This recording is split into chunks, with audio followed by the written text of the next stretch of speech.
Since Russia's illegal annexation of Crimea in 2014, the conflict has reached new heights, killing over 8,000 people and displacing over 1 million others.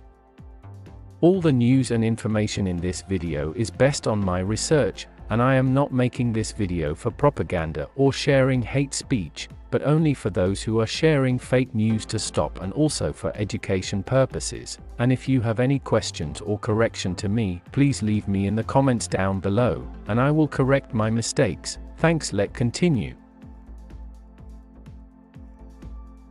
The fighting is mostly concentrated along a line known as the contact line by Kiev and the line of contact by pro-Russian separatists. Here's everything you need to know about this war that shows no sign of stopping anytime soon. Why did it start? In late 2013, pro-Russian protesters seized government buildings in the Crimea, a peninsula that juts into the Black Sea and is home to Russia's Black Sea Fleet. Protesters raised the Russian flag and appealed for help from Vladimir Putin, who promptly sent military troops into the region. The Crimean parliament then voted in favor of joining with Russia. This was followed by an unconstitutional referendum on March 16, 2014 that confirmed their decision. After this annexation by force, protests began in eastern and southern Ukraine against the new authorities of President Petro Poroshenko. Meanwhile, the president had pushed through legislation granting greater autonomy to the regions of Donetsk and Luhansk.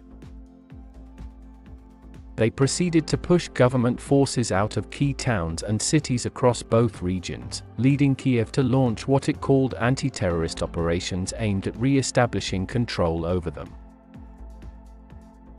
These operations resulted in some successes but also caused civilian casualties, which Moscow cited as justification for its support for the rebel cause.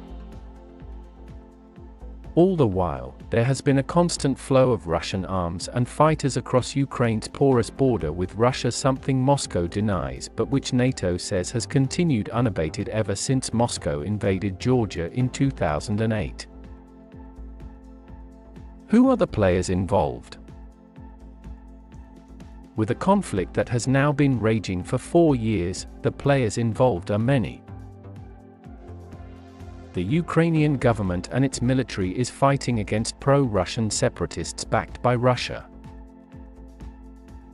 They are also battling Islamic extremists from ISIS who have taken over territory in the east of the country.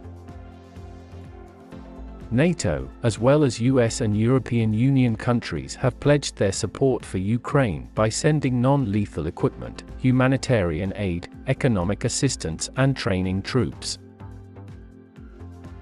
Vladimir Putin's Russia has also pledged $5 billion worth of loans and discounts on natural gas imports from Moscow. The United States has enacted sanctions on individuals supporting Russian actions in Ukraine. Canada followed suit, adding 10 names to the list of Canadians sanctioned for serious human rights violations. A ceasefire was negotiated in February 2015 called Minsk II, which would allow Kiev greater control of its eastern border with Russia. Fighting between Ukrainian forces and rebel groups continues, but no major territorial changes have occurred since then. After all this time, there remains a huge sense of confusion about the situation in Ukraine, with plenty of questions still unanswered. Why did Russia invade? What does it want? How can it be stopped? Is Europe safer because of it? What will happen next? Where did things go wrong?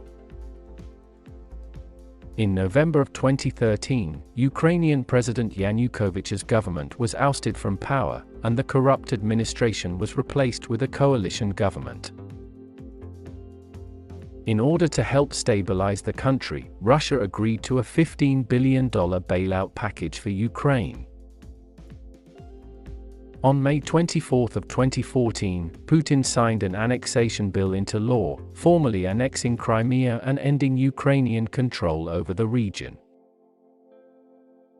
The United States responded by imposing sanctions against Russia and has since been supportive of Kiev's fight against pro-Russian separatists.